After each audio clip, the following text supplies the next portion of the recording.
வகுப்பு 4 பாடம் சுற்றுச்சூழல் அறிவியல். சுத்தமான வீடுகள், ஆரோக்கியமான வாழ்க்கை, பகுதி 3. வணக்கம் மாணவ செல்வங்களே.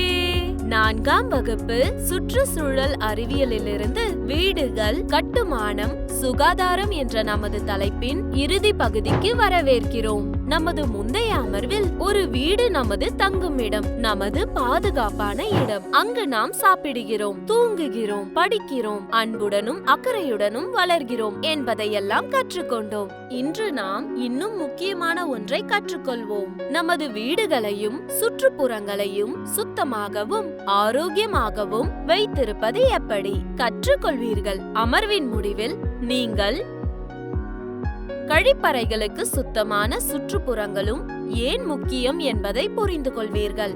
திறந்த வெளியில் கழிப்பறைக்கு செல்வது ஏன் உடல் நல பிரச்சனைக்கு வழிவகுக்கும் என்பதை அறிந்து கொள்வீர்கள். குறைத்தல், மறுபயன்பாடு மற்றும் மறுசுழற்சி ஆகியவற்றை பின்பற்றுவதன் மூலம் கழிவுகளை எவ்வாறு நிர்வகிப்பது என்பதை அறிவீர்கள். முக்கிய வார்த்தைகள்: சுகாதாரம், நோய்களை தடுக்க இடங்களை சுத்தமாக வைத்திருத்தல். தொற்று, தீங்கு விளைவிக்கும் கிருமிகள், அதாவது பாக்டீரியா அல்லது வைரஸ்கள் போன்றவை உடலுக்குள் நுழைந்து நோயை ஏற்படுத்தும் போது. நோய், உடல் அல்லது மனம் சாதாரணமாக வேலை செய்வதை நிறுத்தும் ஒரு நோய். மறுசுழற்சி, மாசுபாட்டை குறைக்க கழிவுப் பொருட்களை புதிய பொருட்களாக மாற்றுதல். மாசுபாடு, சுற்றுச்சூழலை மாசுபடுத்தும், பாதுகாப்பற்றதாக மாற்றும், தீங்கு விளைவிக்கும் பொருட்கள். உரம், அழுகிய தாவரங்களும் உணவு கழிவுகளும் மண்ணில் கரைந்து அதன் ஊட்டச்சத்துக்களை வளப்படுத்தும் ஒரு செயல்முறை. கருத்து வரைபடம்.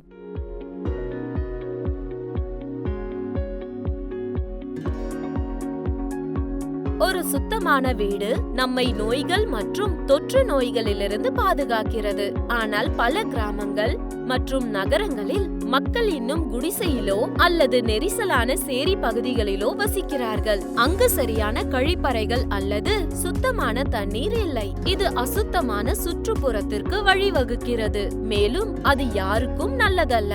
சிலர் கழிப்பறையை பயன்படுத்துவதற்கு பதிலாக தங்களின் உடல் மல கழிவுகளை வெளியேற்றிக் கொள்ள திறந்த வெளிகளுக்குள் செல்கிறார்கள். இது திறந்த வெளி கழிவுகளை அகற்றுதல் என்று அழைக்கப்படுகிறது. மேலும் இது மிகவும் பாதுகாப்பற்றது மற்றும் ஆரோக்கியமற்றது. மலம் திறந்த வெளியில் விடப்படும் போது ஈக்கள் அவற்றின் மீது அமர்ந்து கிருமிகளை சுமந்து செல்கின்றன. மழை நீர் அவற்றை ஆறுகள் மற்றும் ஏரிகளில் அடித்து சென்று தண்ணீரை அழுக்காகவும் பாதுகாப்பற்றதாகவும் ஆக்குகிறது. இது காலரா, டைபாய்டு மற்றும் வயிற்றுப்போக்கு போன்ற கடுமையான நோய்களை ஏற்படுத்தும்.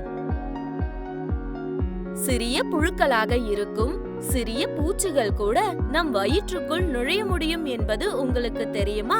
இந்த புழுக்கள் நம்மை பலவீனமாகவும் நோய்வாய்ப்பட்டும் உணர வைக்கும். மத்திய பிரதேசத்தை சேர்ந்த அனிதாபாயின் கதையை சொல்கிறேன். கழிப்பறை இல்லாததால் அவள் தன் கணவரின் வீட்டில் வசிக்க விரும்பவில்லை. ஒரு கழிப்பறை கட்டப்பட்டால் மட்டுமே நான் இங்கேயே இருப்பேன் என்று அவள் தன் குடும்பத்தினரிடம் கூறினாள். அவளுடைய வார்த்தைகள் எளிமையானவை, ஆனால் வலிமையானவை. அவளுடைய குடும்பத்தினர் கேட்டு ஒரு கழிப்பறையை கட்டினார்கள். விரைவில் முழு கிராமமும் அவளை பின்பற்றியது. இப்போது கிராமத்தில் உள்ள ஒவ்வொரு வீட்டிலும் ஒரு கழிப்பறை உள்ளது. அனிதாபாயின் துணிச்சல் அவரை முன்னேற்றத்தின் அடையாளமாக மாற்றியது. அரசாங்கத்திடமிருந்து அவருக்கு ஒரு விருதை பெற்று தந்தது. அரசாங்கம் குடும்பங்கள் வீட்டில் கழிப்பறை கட்ட உதவி செய்கிறது. ஏழை குடும்பங்கள் சுத்தமான மற்றும் பாதுகாப்பான கழிப்பறைகளை கட்ட பணம் பெறுகின்றன. இது முக்கியமானது, ஏனென்றால் நல்ல சுகாதாரம் என்பது சிறந்த ஆரோக்கியம், பாதுகாப்பு மற்றும் கண்ணியத்தை குறிக்கிறது. குப்பைகளை 2 பகுதிகளாக பிரிக்க நாம் கற்றுக்கொள்ள வேண்டும்: ஈர கழிவுகள் மற்றும் உலர் கழிவுகள். ஈரமான கழிவுகள் காய்கறி தோல்கள், மீதமுள்ள உணவு மற்றும் இலைகள் போன்றவற்றை உள்ளடக்கியது. மேலும் உலர் கழிவுகளில் நெகிழி, காகிதம் மற்றும் மேலாடைகள் போன்றவை அடங்கும். ஈர கழிவுகளை உரமாக மாற்றலாம். இது தாவரங்கள் வளர உதவுகிறது. உலர்ந்த கழிவுகளை புது பொருட்களாக மறுசுழற்சி செய்யலாம். குப்பைகளை எரிக்கக்கூடாது என்பதை நினைவில் வைத்துக் கொள்ளுங்கள். கழிவுகளை எரிப்பதால் காற்று மாசுபாடு ஏற்படுகிறது. இது நமது ஆரோக்கியத்திற்கும் பூமிக்கும் ஆபத்தானது. மாசுபாட்டை குறைக்க நமது கிராமத்தை பாதுகாக்க 3 முக்கிய விதிகளை நினைவில் வைத்துக் கொள்வோம்.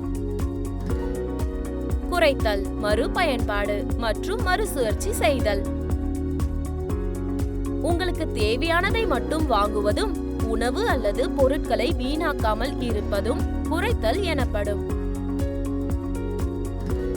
பைகள், பாட்டில்கள் மற்றும் கொள்கலன்களை மீண்டும் மீண்டும் பயன்படுத்துவது மறுபயன்பாடு எனப்படும்.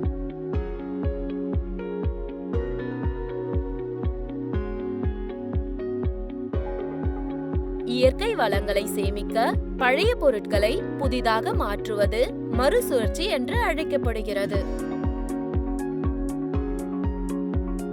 இந்த விதிகள் நமது பூமியை சுத்தமாகவும் பசுமையாகவும் வைத்திருக்க உதவுகின்றன. உங்களுக்கு தெரியுமா? சண்டிகரை சேர்ந்த லெக்சந்த் என்பவர் குப்பைகளை சேகரித்து அதை பயன்படுத்தி ஒரு அழகான ராக் கார்டன் கட்டினார்.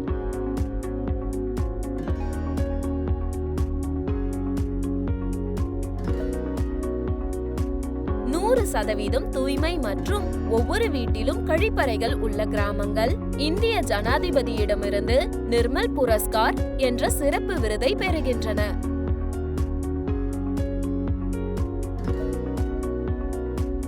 எனவே சுத்தமான மற்றும் ஆரோக்கியமான வீட்டில் என்ன இருக்க வேண்டும்?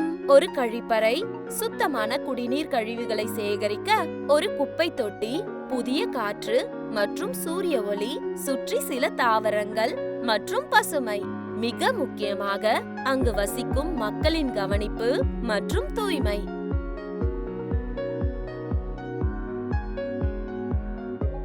எனவே குழந்தைகளே, எப்போதும் நினைவில் வைத்துக் கொள்ளுங்கள், உங்கள் நல்ல பழக்க வழக்கங்கள் உங்கள் வீட்டையும் நாட்டையும் பிரகாசிக்க செய்கின்றன. இன்று என்னுடன் கற்றுக்கொண்டதற்கு நன்றி. மாணவர் அறிவு மதிப்பீடு. சரியான பதிலை தேர்வு செய்க. கேள்வி 1. நமது பூமியை சுத்தமாகவும் பசுமையாகவும் வைத்திருக்க எது உதவுகிறது? ஆ. வெளியே விளையாடுதல். ஆ. குறைத்தல், மறுபயன்பாடு, மறுசுழற்சி செய்தல். இ. தொலைக்காட்சி பார்ப்பது. கேள்வி 2. நம் வீட்டை சுத்தமாக வைத்திருக்க நாம் எதை பயன்படுத்த வேண்டும்? ஆ. கழிப்பறை. ஆ. திறந்த வெளி. இ. தோட்டம். கேள்வி 3. எந்த கழிவுகளை உரமாக மாற்றலாம்? ஆ. நெகிழி. ஆ. காய்கறி தோல்கள் போன்ற ஈரமான கழிவுகள். இ. காகிதம். கேள்வி 4. குப்பைகளை எரிப்பதால் என்ன மாதிரியான மாசு ஏற்படுகிறது? ஆ. நீர் மாசுபாடு. ஆ. காற்று மாசுபாடு. இ. ஒலி மாசுபாடு. கேள்வி 5. இவற்றில் எது 3 ஆர்களின் ஒரு பகுதியாகும்? ஆ. மறுசுழற்சி. ஆ. ஓய்வு. இ. ஓடுவது. கேள்வி 6. மலத்தில் அமர்ந்திருக்கும் ஈகள் நமது உணவுக்கு டேஷ் எடுத்து செல்லும்? ஆ. தண்ணீர். ஆ. கிருமிகள். இ. மணல். கோடிட்ட இடங்களை நிரப்புக. கேள்வி 1. நாம் எப்போதும் சுத்தமாக இருக்க டேஷ் பயன்படுத்த வேண்டும்? கேள்வி 2. ஈரமான கழிவுகளை டேஷ் ஆக மாற்றலாம்? கேள்வி 3. குப்பைகளை எரிப்பதால் டேஷ் மாசு ஏற்படுகிறது? பின்வருவனவற்றை பொருத்தவும். ஆ பக்கம் ஈரமான கழிவுகள், உலர் கழிவுகள், கழிப்பறை பயன்படுத்துதல், குறைத்தல், மறுபயன்பாடு, மறுசுழற்சி செய்தல். ஆ பக்கம் உரம், மறுசுழற்சி, நல்ல சுகாதாரம், பூமியை காப்பாற்றுங்கள். பின்வரும் கேள்விகளுக்கு சிந்தித்து பதில் சொல்லுங்கள். கேள்வி 1. உங்கள் வீட்டை சுத்தமாக வைத்திருக்க நீங்கள் என்ன செய்வீர்கள்? கேள்வி 2. சேரி பகுதிகள் ஏன் இவ்வளவு அழுக்காக இருக்கின்றன? கேள்வி 3. சொந்த வீடு இல்லாத மக்கள் என்னென்ன பிரச்சனைகளை எதிர்கொள்கிறார்கள்? கேள்வி 4. உங்கள் வீட்டில் என்ன வகையான குப்பைகள் இருக்கும்? ஈரமான குப்பை என்றால் என்ன? உலர்ந்த குப்பை என்றால் என்ன? குப்பையை என்ன செய்வீர்கள்? கேள்வி 5. உங்களுக்கு எந்த மாதிரியான வீடு மிகவும் பிடிக்கும்? உங்கள் வீட்டில் என்ன வசதிகள் இருக்க வேண்டும் என்று நீங்கள் விரும்புகிறீர்கள்? கேள்வி 6. வீட்டு வசதிகளில் உள்ள வேறுபாடுகளுக்கான காரணங்கள் என்ன? பாடத்திட்ட பணி. உங்கள் பள்ளியில் ஒரு உரக்குழி தயார் செய்யுங்கள். குப்பைகளையும் இலைகளையும் அதில் எறிந்து அதை மண்ணால் மூடி வைக்கவும்.